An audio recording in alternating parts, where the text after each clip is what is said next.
Қыс мезгілінде ауа өте суық болады. Жер бетін қар басады. Адамдардың тынысы бу болып көрінеді. Бұл ауа температурасының төмен екенін көрсетеді. Суықта аяз пайда болады. Термометр ауа температурасын өлшейді. Қыста температура 20-қа дейін төмендейді. Мұндай суықта су тез қатады. Ауада мұз кристалдары түзіледі. Сондықтан аяз сезіледі. Су өте кішкентай бөлшектерден, молекулалардан тұрады. Суықта молекулалар баяу қозғалады.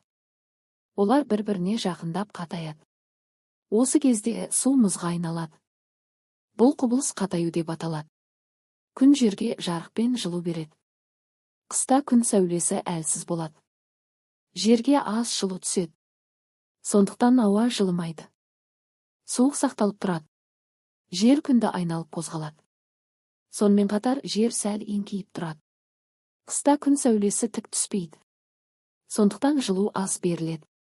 Бұл аяздың пайда болуына әсер етеді. Көктемде күн жылына бастайды. Қар еріп суға айналады. Тамшылар жерге ағады. Температура біртіндеп көтеріледі. Аяз азая бастайды. Температура 0-тан жоғары көтерілгенде өзгеріс болады. Мұз ери бастайды. Су қайтадан сұйық күйге өтеді. Ауа жылы болады. Аяз жоғала бастайды. Мұз ерігенде молекулалар еркін қозғалады. Олар бір-бірінен алыстайды. Су сұйық күйге келеді. Бұл еру процесі. Жылу осы өзгеріске әсер етеді. Көктемнен кейін жаз келеді. Күн сәулесі күшейеді. Жер беті қыза бастайды. Ауа температурасы жоғарылайды. Суық болмайды. Жылу артқанда ауа молекулалары жылдам қозғалады. Олар бір-бірінен алыстайды.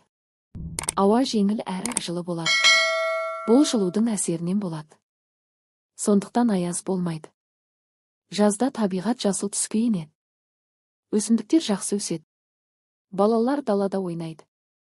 Ауа жылы әрі жайлы болады. Аяз мүлде болмайды. Жазда температура 30-қа дейін көтеріледі.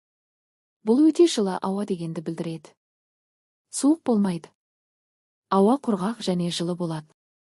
Сондықтан аяз пайда болмайды. Жылу әсерінен су буланады. Су буға айналып ауаға көтеріледі. Бұл құбылыс булану деп аталады. Булану тек жылы кезде жүреді. Суықта бұл процесс баяу болады. Су буы жоғары көтерілгенде салқындайды. Ол ұсақ тамшыларға айналады. Осылай бұлттар пайда болады. Бұл табиғи су айналымының бір бөлігі. Барлық процесс жылумен байланысты. Жазда ауа әрдайым жылы болады. Температура төмендемейді. Сондықтан мұз түзілмейді. Аяз тек суықта ғана пайда болады. Жылы кезде аяз болмайды.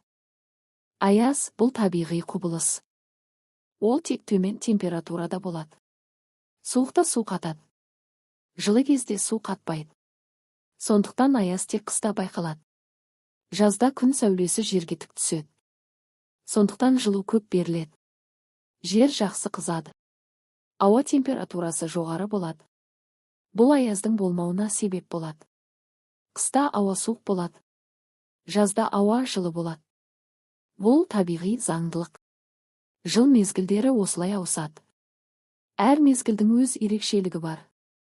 Балалар табиғатты бақылайды. Олар сұрақ қоя бастайды. Аяз қайда кетті? Деп ойлайды. Бұл дұрыс ғылыми сұрақ. Сұрақ қою білімге жетелейді. Аяз ешқайда кетпейді. Ол тек жылы кезде пайда болмайды. Температура жоғары болса, мұз түзілмейді. Сондықтан аяз көрінбейді. Бұл табиғаттың қарапайым заңы. Осымен балалар сабағымыз аяқталды. Келесі сабақты көру үшін менің каналыма тіркеліп, лайк басып пікір жазуды ұмытпа.